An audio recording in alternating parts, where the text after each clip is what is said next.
오늘 저와 여러분이 나누실 말씀의 제목은 하나님의 사업을 무너지게 말라라는 제목입니다. 우리가 가게 수련회를 다녀왔습니다. 그런데 예배의 공간에서 여러분을 만나는 거하고 또 바깥에서 또 삶 가운데서 그리고 좀 휴식이 있는 공간에서 여러분을 만나는 것 다른 것입니다. 모습이 비춰지는 모습이 좀 다르죠. 그러면서 알게 되는 모습도 좀 다양합니다.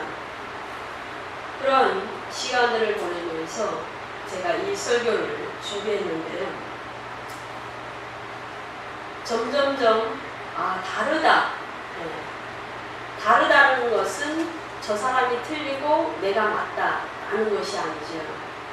다르다라는 것은 서로의 특징을 뚜렷하게 갖고 있는 것이고 그 특징이 그 사람의 장점일 수도 있고 단점일 수도 있지만 그럼에도 불구하고 교회는 예배 공동체고 사랑의 공동체죠. 그런데 그 공동체 안에서 서로 용납하고 받아줘야 된다라는 것을 제가 세 번째 수련회를 마치고 많이 느꼈던 그러한 하나님의 메시지입니다. 그래서 설교 제목을 하나님의 사업을 무너지게 말라라고 정한 것이죠. 모든 것이 우리가 말하고 행동하는 것이 전부 하나님 이름으로 만났고 예수 이름으로 만났기 때문에 하나님과 연결이 됩니다. 하나님의 한 자녀고 예수 그리스도의 신부이지만 그럼에도 불구하고 서로 다르기 때문에 그 다른 것은 하나님께로부터 왔습니다. 그러니까 하나님께서 우리를 만드셨고 하나님께서 서로 다른 형상으로 우리를 지으셨기 때문에 그 다른 것이 때로는 단점이 될 수 있지만 그럼에도 불구하고 하나님께로부터 왔다라는 것이죠. 그래서 제가 느끼는 것은 그것을 받아줘야 된다, 용납해야 된다라는 생각을 하게 된 것이죠. 그것이 이루어지지 않으면 공동체가 무너지게 되는 것입니다. 우리가 섬김에 있어서 모든 최선을 다해야 되지만 그럼에도 불구하고 마음으로 되지 않는 부분들이 있죠. 그렇기 때문에 용납해야 된다는 것입니다. 왜 그러냐면 하나님의 사업을 무너지게 하지 않는 그러한 하나님의 자녀가 되어야 되고 그리스도의 신부가 되어야 되기 때문이라는 것입니다.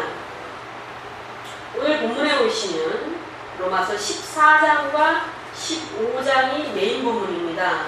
그런데 연결이 되어 있습니다. 그래서 상당히 길기 때문에 다 읽지는 못하고 좀 이해가 어렵거나 중요하다고 느끼는 본문만 읽었습니다.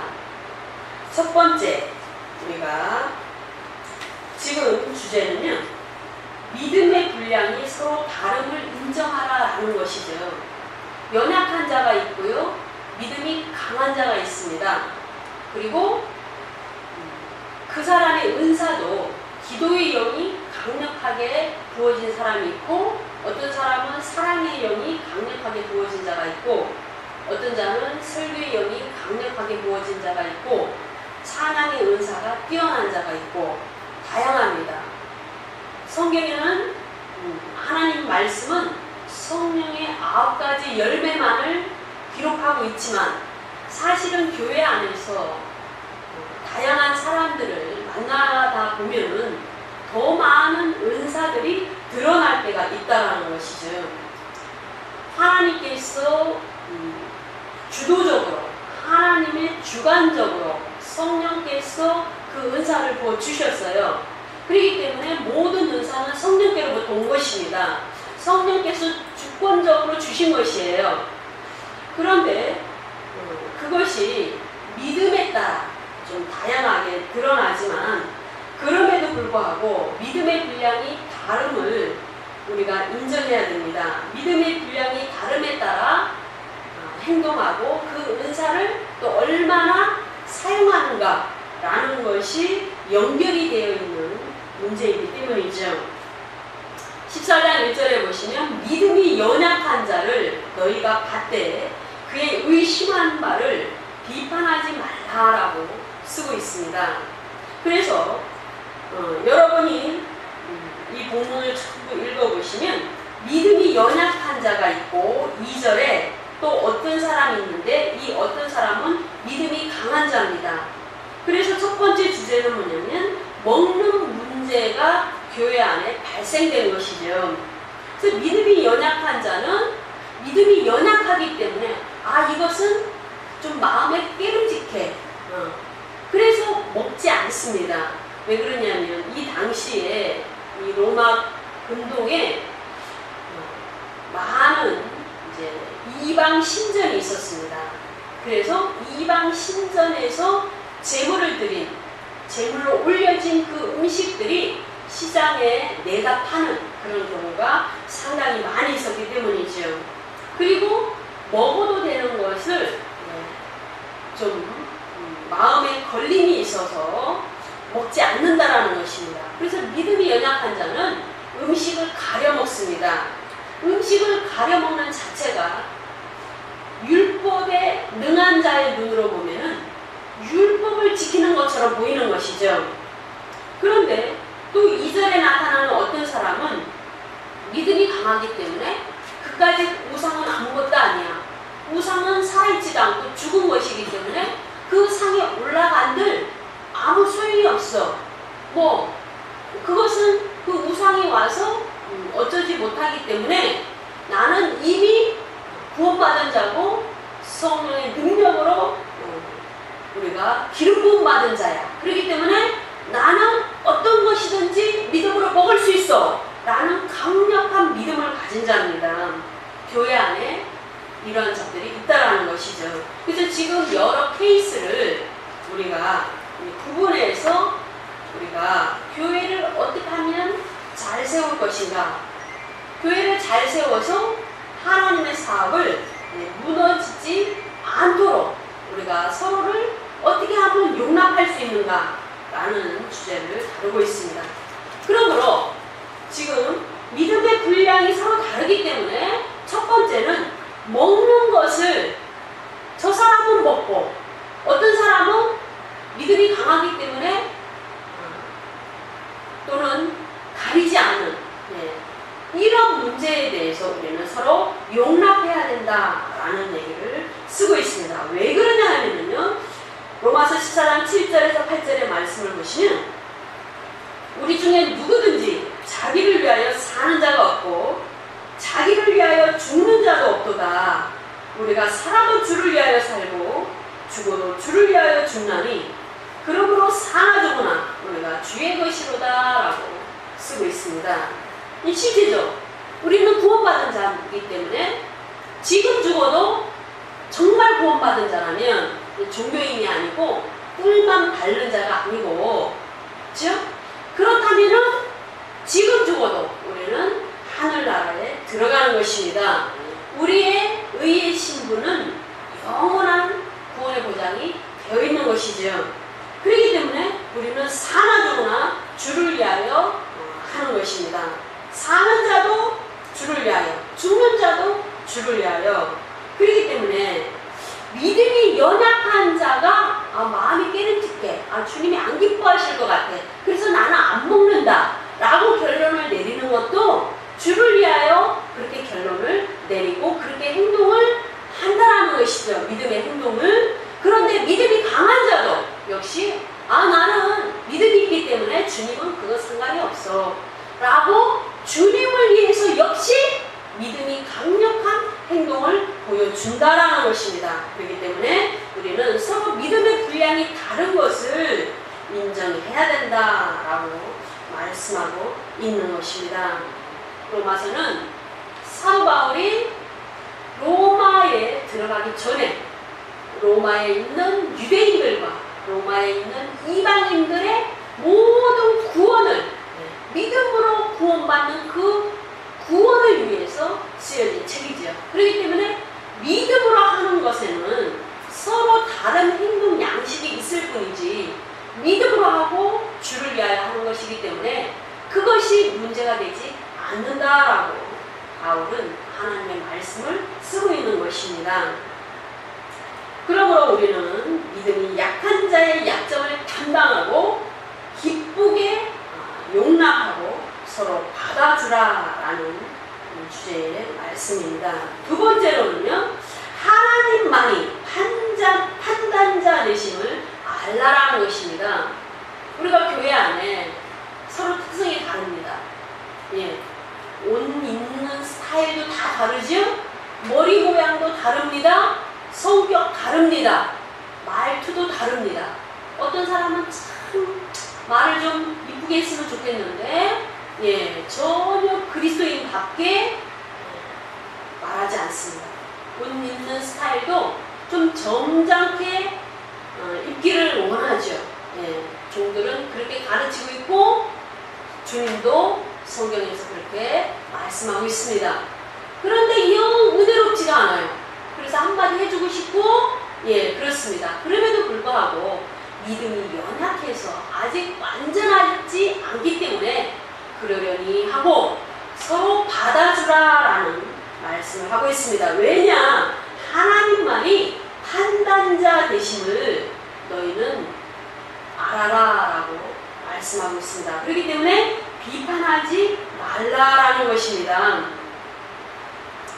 그래서 우리가 한국의 토속적인 그러한 미신에는 이사하는 날도 막 잡아요. 그렇죠? 또 여행 가는 날도 잡습니다. 예, 일륜지 대사인 결혼 날도 막 폐기를 합니다. 그렇죠? 여기에도 지금 14장 5절 이후에 보면은 혹은 이 날을 저날보다 낮게 여기고 혹은 모든 날을 같게 여기나니 각각 자기 마음에 확정할지니라 그랬어요. 우리 그리스도인들은 어떤 날을 가려서 누구를 만나거나 이사를 가거나 예, 어떤 엄청난 그 행사를 하거나 그렇지는 않습니다. 단지 바쁜 날을 피하고 좋은 날씨를 예, 그리고 모든 하객이 오기에 편한 날, 편한 시간을 잡는 정도죠. 그러나 이 당시에는 이방 땅이었기 때문에 아직도 그 이방의 그 문화와 풍습이 있기 때문에 이 날을 저날보다 낮게 여기는 자가 있다라는 것입니다.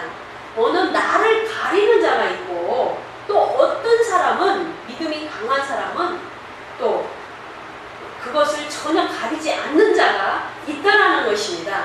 그럼에도 불구하고 이 본문은 그냥 받아주라는 것입니다. 용납하라는 것입니다. 아직도 미완성된 그 믿음의 행위에 대해서 그냥 받아주고 성장할 때까지 인내하고 받아주고 용납하라는 것입니다. 우리가 정말 점심 먹을 때도 여러 다양한 얘기를 하고 있죠. 그리고 우리가 휴가를 하계 수련회에서도 여러 다양한 얘기를 그냥 편하게 무슨 얘기가 나오면 꼬리에 꼬리를 물고 서로 얘기를 나눕니다. 때로는 정치 얘기도 하고 때로는 경제 얘기도 하고 때로는 이 모양 저 모양 살아가는 얘기도 합니다. 집안 얘기도 하고 자신이 살아온 과거의 그 인생 얘기도 하고 어릴 적 추억도 얘기를 했습니다. 그런 얘기를 가만히 들으면서 제가 받아줘야 되는 거구나, 용납해야 되는 거구나, 저분이 좋다라는 의미는 이런 것이었구나, 내가 좋다라는 의미는 이런 것이었는데 저분이 좋다라는 의미는 저런 것이었구나, 이런 생각들을 많이 정리하게 됐습니다. 그러면서 서로 받아주라는 것이죠. 왜? 서로 다양하기 때문에 주님은 그것을 용납하십니다. 주님께서는 저 사람의 믿음이 자라지 않는 것을 용납하시고 인내하시는데 주의 종은 마음이 급하기 때문에 인내하지 못해요. 예. 때로는 빨리빨리 성경 공부도 하고 예배도 잘 드리고 정말 빨리빨리 축복받기 위해서 마음으로 헌금도 좀 많이 내기를 원하고, 그렇죠. 많이 심어야 많이 걷죠. 예, 그것은 세상 이치와 같습니다. 영적인 이치도. 그런데 그런 것을 전혀 하지 않는 그러한 모습을 볼 때 안타까움이 있죠. 신앙의 경주를 다른박질해서 달려가기를 10km로 그냥 천천히 가는 것이 아니고 좀 열심을 내서 30km, 50km로 막 다른박질을 치기를 원합니다. 믿음의 경주를 좀 빨리 해주기를 원합니다. 왜요? 인생은 모르기 때문입니다. 내일 무슨 일이 있을지, 1년 후에 무슨 일이 있을지 우리는 아무도 알 수가 없는 것이죠. 예, 이 땅에 올 때는 순서적으로 왔지만 갈 때는 순서가 없기 때문에 개인의 종말이 언제 닥칠지, 그리고 그 사람의 회개하지 않음으로 말미암아 인생의 그 굴곡이 또 어떻게 펼쳐질지, 하나님의 징계가 회개하지 않음으로 말미암아 어떻게 또 있게 될지 그건 아무도 모르기 때문에 열심을 내주기를 원합니다. 신앙의 본질대로 본연의 그 자세를 좀 취해주기를 원합니다.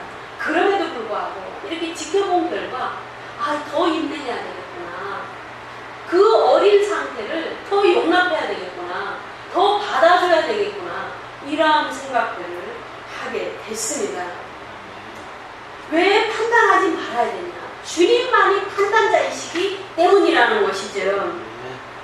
그래서 지금 10절에 보시면, 로마서 14장 10절에 보시면, 내가 어찌하여 내 형제를 판단하느냐, 어찌하여 내 형제를 업신여기느냐. 우리가 다 하나님의 심판대, 원래 정식 온전한 번역은 그리스도의 심판석입니다.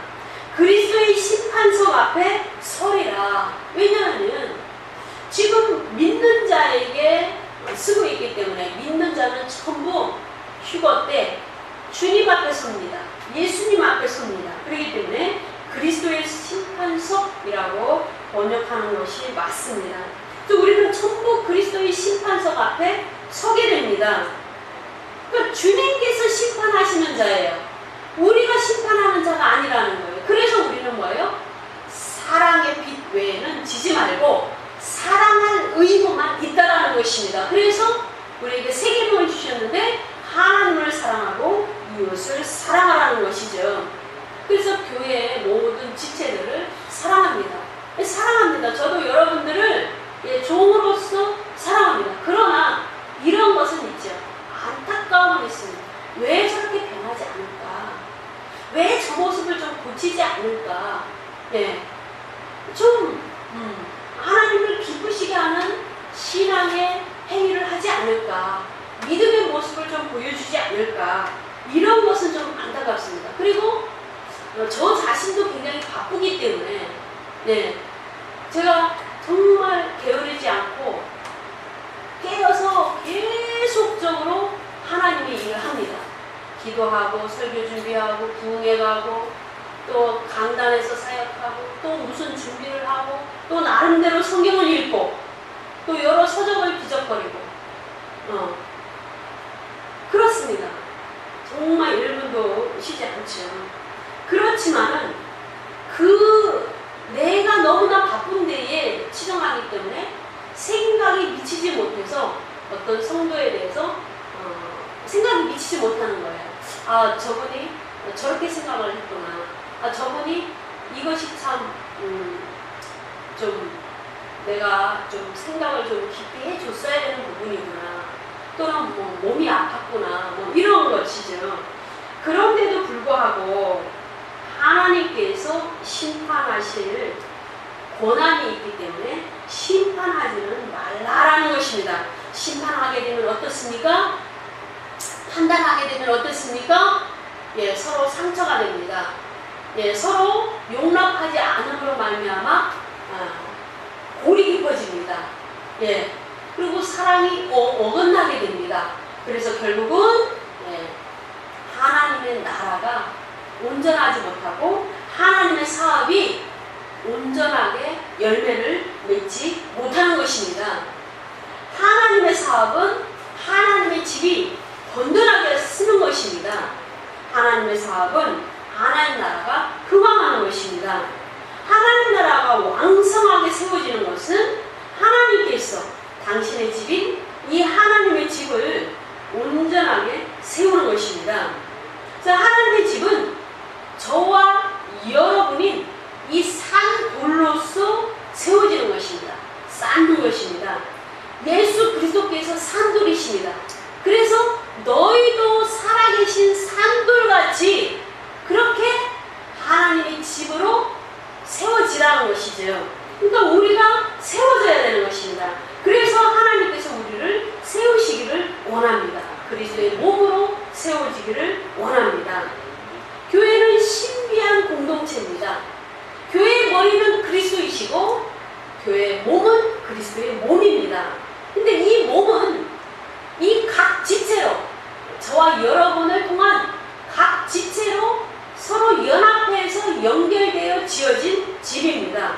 그렇기 때문에 어떤 자는 다리로, 어떤 자는 발로, 어떤 자는 손으로 서로 연결해서 집이 지어지는 것입니다. 그렇기 때문에 서로의 그 간격이 온전하지 못하고 서로 사이가 온전하지 못하고 서로 어긋나면 하나님의 집이 무너지게 되는 것입니다.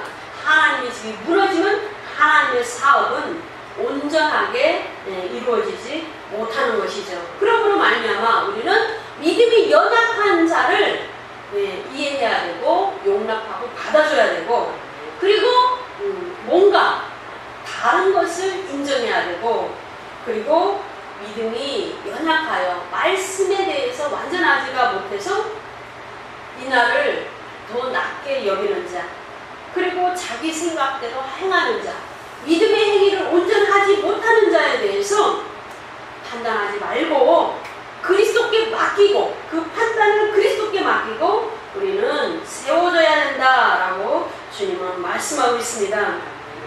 14장 11절에 보시면 기록되었을 때 주께서 가라사대 내가 살았노니 모든 무릎이 내게 꿇을 것이요 모든 혀가 하나님께 자백하리라 라고 주님은 말씀하고 있습니다. 주님 앞에 서면 우리가 부활해서 주님 앞에 서면은 주님께서 묻습니다. 네가 집사로서 무슨 일을 하고 왔는가? 네가 장로로서 나를 위해서 어떠한 믿음의 행위를 하고 왔는가? 주님은 묻습니다. 내가 너에게 사랑의 계명을 줬는데 그 사랑의 계명을 온전히 실천하고 내 앞에 섰는가? 라고 주님이 묻습니다. 그리고 우리는 전부가 하나같이 하나님 앞에 자백하는 그러한 때가 있다라는 것입니다. 그러므로 12절처럼 이러므로 모든 각인이 자기 일을 하나님 앞에 짓고 하리라 회개보고 하리라 라는 것입니다.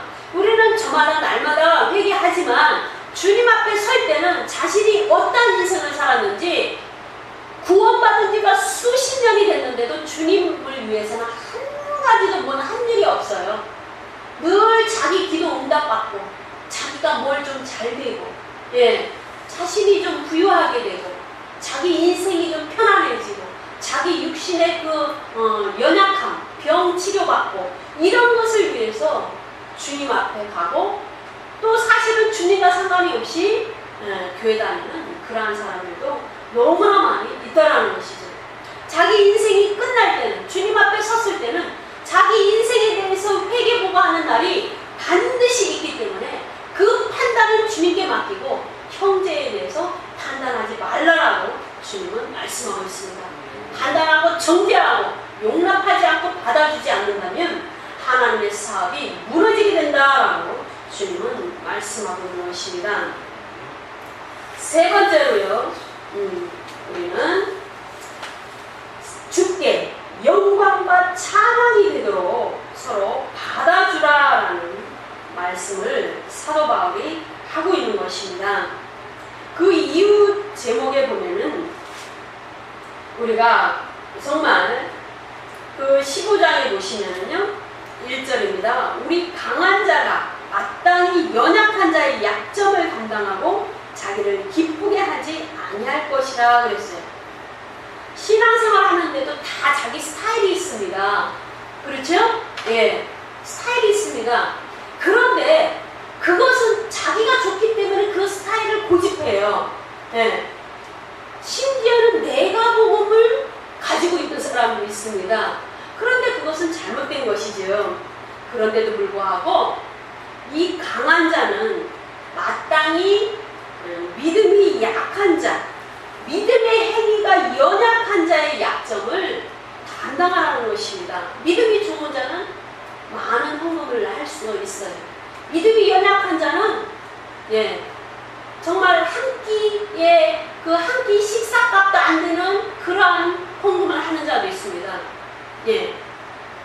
그러한 많은 갭이 있다는 것이죠. 신앙의 행위, 믿음의 행위에 있어서 율법의 행위가 아닙니다. 그것은 믿음의 행위입니다. 구원받은 자의 믿음의 행위가 그렇게 차이가 난다는 것입니다. 그렇기 때문에 단지 용납하고 받아주는 차원이 아니고 이제는 뭐예요?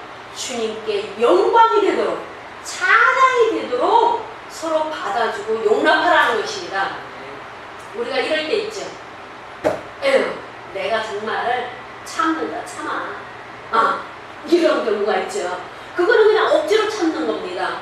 그런데요, 할렐루야 이러면서 기쁨으로 그냥 아무것도 아닌 것처럼 아주 쉽게 용납하는 자가 있습니다. 그것은 주님께 영광과 찬양이 되는 것입니다. 그냥 내가 더러워서 참는다. 심지어는 그런 경우가 있겠죠. 근데 그것이 아니고 이렇게 고백하는 것이죠. 내가 하나님 영광을 위해서 참는다. 내가 정말 주님의 영광을 위해서 주님을 찬양함으로 내가 너를 받아준다. 너의 그 잘못을, 너의 그 실수를, 너의 그 온갖 불순종을 내가 참는다 라는 것이죠. 그러니까 결국은요, 우리가 높은 경지에 이르러야 되는 것입니다. 이 본문에 보면 이방인 얘기가 상당히 많이 나옵니다. 이방인 얘기를 왜 사도 바울이 하고 있는가 하면은요, 예수님이 그렇게 하셨다라는 것입니다. 예수님은 유대인으로 오셨죠? 그런데도 불구하고 유대인만 구원한 것이 아니고 세계 인류의 모든 영혼들을 구원하기 위해서 십자가에서 죽으셨습니다. 그래서 결국은 이방인들을 구원하셨죠. 그런데 주님께서, 예수님께서 하나님, 성부 하나님의 영광과 찬양이 되는 그 극치는 어디서 일어났습니까? 바로 십자가 사건이라는 것이죠. 그래서 하나님께서 당신의 아들을 이 땅에 보내셔서 모든 영혼들의 죄를 해결하고 구원하는 그 하나님의 지혜, 완전한 하나님의 지혜가 드러난 그 장소가 어디냐면 십자가입니다. 십자가를 통해서 유대인과 이방인이 하나가 됐습니다. 그래서 우리가 하나님께 영광과 찬양을 드릴 수 있을 만큼 상대방을 인내하고 용납해주고 참아주고 기다려주고 이러는 것은 우리가 십자가 신앙이 아니면 안 된다는 것이죠. 죽어야 돼요. 자신이 죽어야 됩니다. 왜 저렇게 안 변하지? 내 마음을 왜 몰라주지? 그 말을 하면 싸우게 되는 것이죠. 그렇게 되면 하나님 나라가 무너집니다. 그래서 어떻게 됩니까? 십자가의 죽음이 자신이 구원받았을 때 자신의 육체가 십자가에서 죽었던 것처럼 하나님 나라를 세우려면 하나님 사업을 위해서 하나님 영광과 찬양이 되게끔 하기 위해서는 십자가의 죽음이 있는 그 낮아짐이 없이는 우리가 받아줄 수 없다라는 것입니다. 그러므로 그 받아주고 용납함이 십자가에서 이루어지는 것입니다. 십자가의 죽음과 십자가의 낮아짐과 십자가의 겸손함과 십자가의 그 죽음이 있어야 됩니다. 로마서 15장 7절에 보시면 그러므로 그리스도께서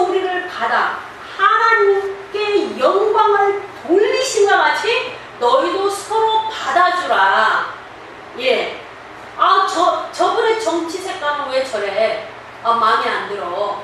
그럴 수 있죠. 예. 우리나라처럼 아주 그냥 지금까지 과거의 정치인들이 너무나 백성들을 우롱하고 백성들의 눈과 귀를 가려서 정말 우리나라의 그 전라도 지역에 사시는 분들은 이 정말 정확한 사실을 모르고 있는 부분이 너무나 많습니다. 역사적인 그 사실들을. 네. 진짜는 그 역사적인 사실이 동그란데 대부분 또 세모로 알고 계시는 그런 부분들이 상당히 많습니다. 그런 것을 상당히 안타깝게 여기지만 그럼에도 불구하고 받아주라는 것입니다. 예. 지식인들은 진보적인 성향이 있어요. 저부터도 그렇습니다. 그럼에도 불구하고 뭡니까? 예. 그게 따라오지 못하는, 뭔가를 잘 알지 못하는, 그러한 부분들에 대해서 용납하고 인정하고 받아줘야 된다는 것이죠. 그리고 정말 이 백성들을 정말 눈과 귀를 가려서 정치적으로 이용하는 그 사람이라 할지라도 우리는 그들을 위해서 기도하고 정말 이 땅에 하나의 나라가 온전히 세워지고 통치가 이루어질 수 있도록 우리는 끊임없이 중보를 해야 된다는 사실입니다. 왜요? 예수님께서 그 이방인들을 위해서 죽으셨기 때문입니다. 우리는 이 본문에서 그리스도께서 7절에서 그리스도께서 우리를 받아 하나님께 영광을 돌리신과 같이 우리는 이방입니다. 여기 이방입니다. 그리고 유대교 안에서 갇혀있던 그 구원받은 성도들입니다. 바울은요 정말 율법주의로 온전하게 무장되었던 그런 사람입니다. 그러한 사람이 하나님께서 기적적인 사건을 일으켜서 구원한 자입니다. 그래서 바울은요 장차 마지막 때에 환난 끝에 이스라엘 민족이 엄청난 회개와 엄청난 이적과 기사를 통해서 민족적으로 돌이킬 그 이스라엘 민족의 회개에 대한 모형을 갖고 있습니다. 왜요? 기적적으로 부활의 주를 만나서 회개했기 때문이죠. 복음서 당시의 사람들은 육체로 오신 예수 그리스도를 보고 회개했고 주님을 믿었습니다. 그런데 바울은 부활의 주를 만나서 회개했기 때문이죠. 그래서 장차 정말 마지막 때 있을 이스라엘 민족이 민족적으로 회개할 그때의 그 모형이라는 것입니다. 7절을 다시 봅니다. 이것이 굉장히 중요한 것입니다. 이러므로 그리스도께서 우리를 받아 하나님께 영광을 돌리신과 같이 너희도 서로 받아주라. 영광이 된다는 것입니다. 이방인을 받아주고 자기를 십자가에서 죽기까지 그렇게 했는데도 불구하고 그들을 받아줬더라는 것이죠. 십자가에서 주여 아버지여 저들의 죄를 용서하여 주옵소서. 저들은 자기들이 무슨 짓을 하고 있는지 모릅니다. 이렇게 중보를 했다라는 것입니다. 그래서 하나님께 영광을 돌렸다라는 것입니다. 우리가 연약한 자를 받아주는 것은 주님께 영광이 됩니다. 주님께 찬양이 되는 것입니다. 그래서 하나님의 사업을 온전히 하고 교회를 온전히 세우게 되는 것입니다. 우리가요, 로마서 11장 7절의 말씀을 한번 살펴보도록 하겠습니다. 로마서 11장 7절의 말씀입니다. 그런즉 어떠하뇨? 이스라엘이 구하는 그것을 얻지 못하고 오직 택하심을 입은 자가 얻었고 그 남은 자들은 완악하여졌느니라 그랬어요. 우리가 이방인은 정말 세상 가운데 있는 이방인이 있고 또 이방인이었다가 구원받은 저와 여러분 같은 자가 있습니다. 지금 교회 안에서 이 복음을 접하기 때문에 우리가 생각하는 이방인은 아직까지 세상 가운데 있는 구원받지 못한 이방인입니다. 우리는 그들이 나와 전혀 상관이 없으면 아무런 관계가 없지만 가정에서 보면은 이방인과 같은 그런 자가 있어요. 그렇기 때문에 우리는 신중에 신중을 기해야 된다는 것입니다. 믿음의 행위를 온전히 해야 된다는 것입니다. 왜냐하면 주님께서 로마서 11장은 이스라엘 민족이 장차 미래에 온전히 구원받게 될 거라는 그런 내용을 쓰고 있기 때문이지요. 그런데 이스라엘이 구하는 그것을 얻지 못하고 오직 택하심을 입은 자가 얻었다. 이스라엘 민족 중에서 택하심을 입은 자가 있어요. 그러나 택함을 받지 않은 자, 복음을 받아들이지 않아서, 주를 영접하지 않아서 택함을 받지 않은 자는, 그 남은 자는 더 완악해졌다라는 것입니다. 우리가 보세요. 복음을 전했는데 받아들이는 자가 있고 받아들이지 않는 자가 있어요. 가족 안에도 그렇죠. 그런데 받아들이지 않은 그 남은 자는 뭐예요? 더 완악해졌습니다. 더 완악합니다. 완악하기 때문에 안 받아들이고, 그리고 또 받아들이지 않을 만큼 미혹의 영에 사로잡혀 있고 악한 영에 사로잡혀 있기 때문에 뭐예요? 더 완악해지는 것입니다.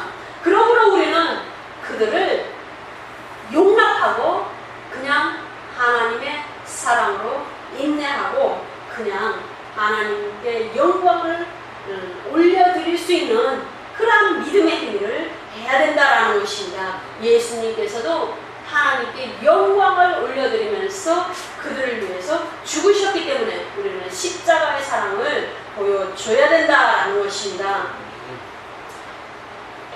로마서 15장 9절에 보시면요, 이방인으로 그 긍휼하심을 위하여 하나님께 영광을 돌리게 하려 하십니다. 역시 또 그렇게 써 있어요. 그래서 이것은 왜 그랬는가? 이미도 선지자들을 통하여, 그리고 시편을 통하여, 그리고 사무엘하 22장 50절을 통하여 이러한 본문의 말씀을 이미 계시로 기록하고 있다라는 것입니다. 왜요? 하나님께서는 이스라엘 민족의 하나님을 뿐만이 아니고 세계 열방의 하나님이시기 때문에 결국은 세계 열방을 구원하실 계획을 갖고 계셨기 때문이다라는 것입니다. 그렇기 때문에 그 열방을 주님께로 올려드리고 아버지께 영광이 되고 찬양이 될 수 있도록 그렇게 기록해 두셨다라는 것입니다. 그러므로 우리는 아직도 세상에 있는 그 영혼들을 위해서 어떻게 영광을 올려드릴까 우리는 고민하고 신중한 믿음의 행위를 해야 된다라는 것입니다. 9절 그 이하의 본문을 보시면, 그러므로 내가 열방 중에서 주께 감사하고 주의 이름을 찬송하리로다 그랬습니다. 그 열방에 대한 하나님의 계획하심이 있기 때문에 주께 감사하고 주의 이름을 찬송한다라는 것입니다. 주님은 거룩하신 분입니다. 이스라엘 민족에게 내가 거룩하니 너희도 거룩하라고 그랬어요. 그런데 이방인은 전혀 거룩하지 않습니다. 하나님을 전혀 믿지 않습니다. 그럼에도 불구하고 전혀 거룩하지 아니하고 하나님과 상관이 없는 그들을 향한 하나님의 사랑이, 하나님의 의가, 하나님의 공의가 하수처럼 흐르고 있고 계획이 되어 있기 때문에 주님은 찬양받기에 합당하다라고 성경은 말씀하고 있는 것입니다. 데살로니가전서 2장 15절에서 16절의 말씀입니다. 우리는요, 하나님께서 어떠한 계획을 하실 때 정말 길게 생각하신다라는 것을 알아야 됩니다. 유대인은 주 예수와 선지자들을 죽이고 우리를 쫓아내고 하나님을 기쁘시게 아니하고 모든 사람에게 대적이 되었어요. 유대인들은 그랬습니다. 로마서에서 쓰고 있는 것처럼 유대인들은 예수 그리스도를 십자가에 못 박아 죽었죠. 그런데도 불구하고 유대인들에 대한 계획은 하나님 변치 않으셨어요. 예수님께서 그것을 이루셨습니다.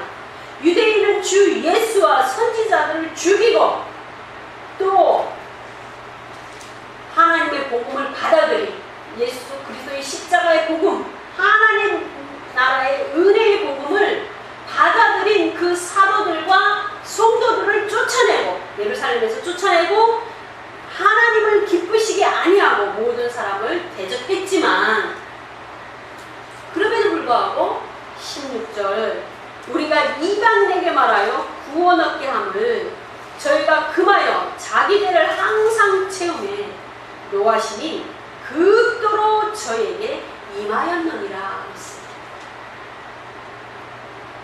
이방인에게 구원을 얻게 하려고 정말 유대인들이 예수 그리스도를 거부하고 복음을 거부했을 때 이제는 그 복음이 이방인에게로 넘어가고 회당을 중심으로 이제는 회당을 중심으로 한 유대인에게 복음을 전했다가 이제는 또 회당까지 벗어나서 이방인에게 복음을 전하는 하나님의 계획이 그 과정들이 이루어졌다는 것입니다.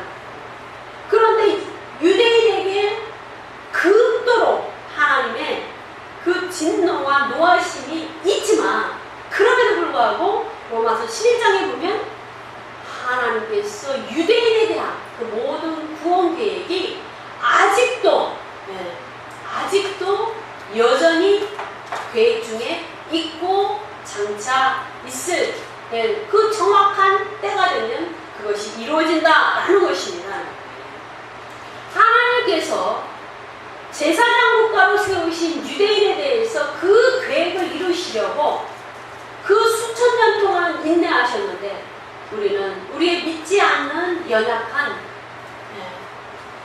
정말 구원받지 못한 가족, 구원받지 못한 세상 사람들에 대해서 주의 영광과 찬양이 되도록 인내하고 서로 받아주고 용납하고 기다리라 하는 것입니다.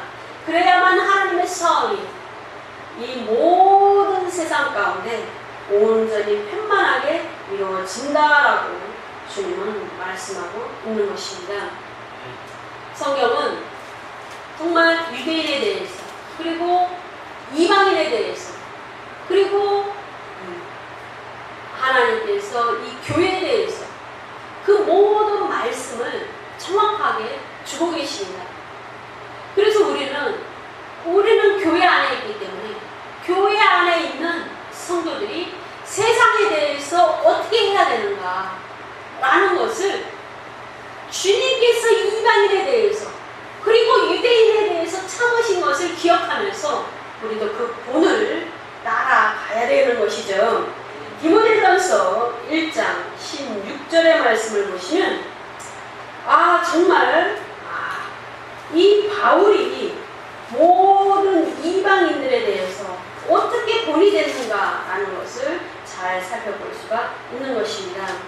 그러나 내가 긍휼을 입은 까닭은 예수 그리스도께서 내게 먼저 1절 오래 참으심을 보이사 후에 주를 믿어 영생 얻는 자들에게 본이 되게 본, 패턴이라는 거, 패턴. 패턴이라는 것은 그 똑같은 발자취를 따라온다라는 것입니다. 패턴이 되게 하려 하심이니라 그랬어요. 한글 버전으로 본 이렇게 번역이 된 것이 그 샘플이라는 그러한 이제 의미가 있고 패턴이라는 의미가 있는데 여기에서는 패턴입니다. 왜냐하면 내가 긍휼함을 입은 까닭은 그랬어요. 지금 디모데에게 편지를 쓰고 있는 것이죠. 사도 바울이 영적인 아버지로서 스승으로서 편지를 쓰고 있는 것이죠.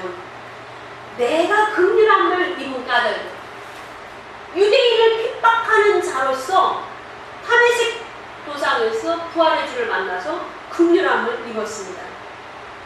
긍휼함을 입은 까닭은 예수 그리스도께서 내게 먼저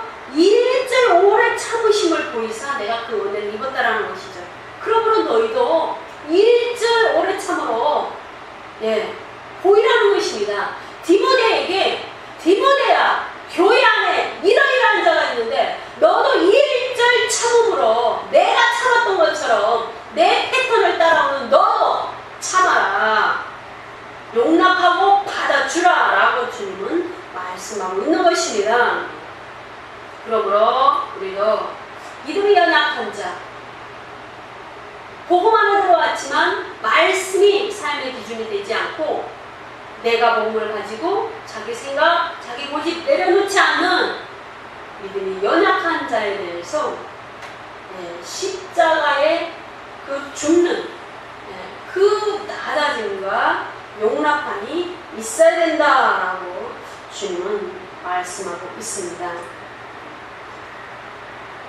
주님께서 그 하나님의 지혜에 대해서 이 바울 서신에 보면 뛰어난 그 두 가지를 얘기합니다. 첫째가 십자가예요. 하나님의 지혜가 어찌 그렇게 뛰어날까? 그 주제를 얘기하는 데 있어서 한 가지 사건은 십자가 사건이고 두 번째 사건이 이스라엘 민족을 시기나게 하는 그 방법입니다.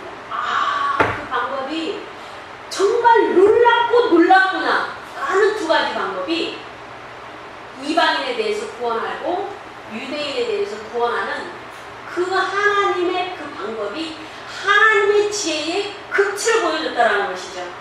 첫째는 십자가의 사건이고 두 번째는 이방인을 먼저 구원해서 교회의 시대를 이끄는, 그래서 이스라엘 민족을 시기나게 하는 그것이 두 번째로 주님이 보여주신 하나님의 경륜에 있어서의 지혜라는 것입니다. 그래서 그 교회 시대에 지금 메시아닉 주가 많이 하나님께로 돌아오고 있는데 그것을 통해서 깨달으라는 것입니다. 그래서 호세아서 6장을 보시면 오라 우리가 이제 여호와께로 돌아가자. 그가 우리의 상처를 싸낼 것이고 우리를 낫게 하실 것이니까 우리가 돌아가자. 마지막 때에 그렇게 유대인들이 회개한다는 것입니다. 누가복음 4장에 보시면은요, 주님께서 인내하심으로 말미암아 이방인들이 정말 주님께로 돌아오고 이방인들이 은혜를 입는 모습을 보여줍니다. 그런데 이 모습을 보고 정말 극도로 이제 노함에 이르는 것이죠. 유대인들은. 누가복음 4장 26절입니다. 25절부터 읽습니다. 내가 참으로 너희에게 이르노니 엘리야 시대에 내가 아는 예수님이십니다. 하늘이 새해 6달을 닫히어 3년 6개월이 엘리야의 기도를 통해서 닫혔습니다. 마지막 때의 환란 시대에 되면 또 비를 내리게 하심으로 주님이 오십니다. 비를 내리심으로 주님이 은혜를 베푸십니다. 온 땅에 큰 흉년이 들었을 때에 이스라엘에 많은 과부가 있었을 때 엘리야가 그중 한 사람에게도 보내심을 받지 않고 오직 시돈 땅에 있는 사렙다 한 과부에게 뿐이었다. 주님께서 지금 이제는 회당에서 그 이사야 61장 1절과 2절의 말씀을 읽으신 후에 그것이 18절과 19절에 기록되어 있죠. 그러면서 그 은혜가 이방인에게도 미칠 거다라는 얘기를 하고 계시는데 그 예를 드는 것입니다. 옛날에도 엘리야 시대에도 그때에 오직 은혜를 입은 자는 그 이방 땅에 시돈 땅에 사는 사렙다의 한 과부가 은혜를 입었다. 그리고 27절에 보시면 이 엘리사 때에도 정말 그 수리아 사람 나만만 그 하나님의 놀라운 은혜를 입은 자다. 전부 이들이 이방인이다 라고 주님은 말씀하고 있습니다. 그랬을 때 28절에서 회당에 있는 자들이 이것을 듣고 대분이 가득하여 아주 노가거나 크게 일어나서 아주 분기탱천하여 일어나 동네 밖으로 예수를 쫓아내고 낭떠러지까지 끌고 가서 밀쳐내고자 하였다. 이렇게 쓰고 있는 것이죠. 세상 사람들도 우리가 복음을 전할 때 괜히 싫은 것입니다. 예. 괜히 싫은 겁니다. 욕을 하고 핀잔을 주고 공격하고, 예, 할 일 없으면 집에 가서 잠이나 자지, 뭐 별 얘기를 다 하고, 예, 그렇습니다. 그런데도 불구하고, 그렇죠? 예, 하나님께서 그들에 대한 계획을 갖고 계시기 때문에 우리가 영광과 찬양이 되도록 받아주라는 것입니다. 우리 교회 안에 들어와 있는 정말 세상 사람과 다를 바 없는 행동을 하고 다를 바 없는 은행을 하는 그런 믿음이 약한 자가 있어요. 주의 종을 두려워하지 않는 자. 그렇죠? 가정에서도 마찬가지입니다. 기도하는 자를 두려워하지 않는 남편과 아내. 하나님 징계가 있습니다. 그런 것을 많이 봅니다. 그런데요, 주의 종을 두려워하지 않는 자, 주의 종이 선포하는 것을 두려워하지 않는 자, 하나님 징계가 있습니다. 그럼에도 불구하고 먼저 용납하라 라고 주님은 말씀하고 있는 것입니다. 하나님의 사업이 무너지게 하지 말라 라고 주님은 말씀하고 있습니다. 오늘 우리는 주의 만찬, 성만찬 주일을 예배로 올려드리고 있습니다. 주님께서 그 어린 양의 그 피를 정말 우리에게 주셨습니다. 그리고 예수 그리스도께서 그 어린 양의 제물이 되셨습니다. 그 죽으심을 우리가 기억하라는 것이죠.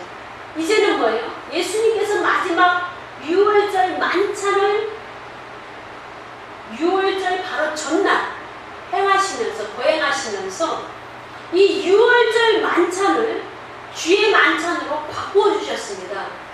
그래서 이 주의 만찬은 굉장한 의미가 있는 거예요. 유대인들이 6월절 만찬을 행했던 것을 교회 시대의 성도들은 주의 만찬으로 기억하고 있는 것입니다.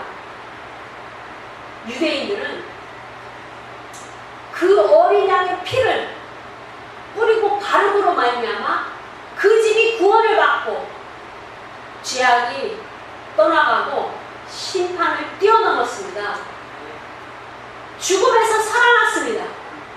그런데 동일한 그 일이 그것을 기억하는 그 목적하는 그 사건이 주의 만찬입니다. 근데 주의 만찬을 대하는 우리의 믿음과 자세가 그 정도의 무게가 아니라는 데 문제가 있는 것이죠. 주님께서 이미 해결해 놓으셨기 때문에 단지 기억하는 수준이기 때문에 우리는 너무나 그 은혜에서 떨어져 나가는 그러한 연약한 믿음의 모습이 있다는 것입니다. 단지 6월절 만찬을 주의 만찬으로 바꿔놓으셨죠. 그렇지만 그 무게는 동일하다는 것입니다. 너희가 구원을 받는 것은 나의 죽음과 나의 살과 나의 피 때문에 구원을 받았다는 것입니다. 그것을 기억하고 그것을 전하고 내가 올 때까지 너희는 전하고 기억하라는 것입니다. 그런데 우리 교회 안에서 한 지체가 됐는데 주의 만찬에 떡을 떼기에 합당하지 않은 자는 고린도 그 본문을 보면은 한 덩어리의 떡, 우리 교회 안에서 한 덩어리의 떡이에요. 한 덩어리의 떡인데 그 한 덩어리의 떡을 떼기에 합당하지 않은 그런 행동을 하지 않았는가를 회개하라는 것입니다. 서로 용납하지 않고 주의 종을 그 무게를, 그 말에 대한 그 모든 권위에 대해서 온전하지 않고 온전한 행위를 하지 않는 그런 거에 대해서 주님은 경고의 말씀을 하고 있는 것이죠. 그러므로 말미암아 초신자에서부터 종에 이르기까지 모든 것을 주께 영광과 찬양이 되도록 서로 용납하고 받아주어서 하나님의 놀라운 사업을 위해서 하나님의 집을 온전히 세우고 지역교회를 온전히 세우는 그러한 충성이 있어야 될 줄로 믿습니다. 기도하시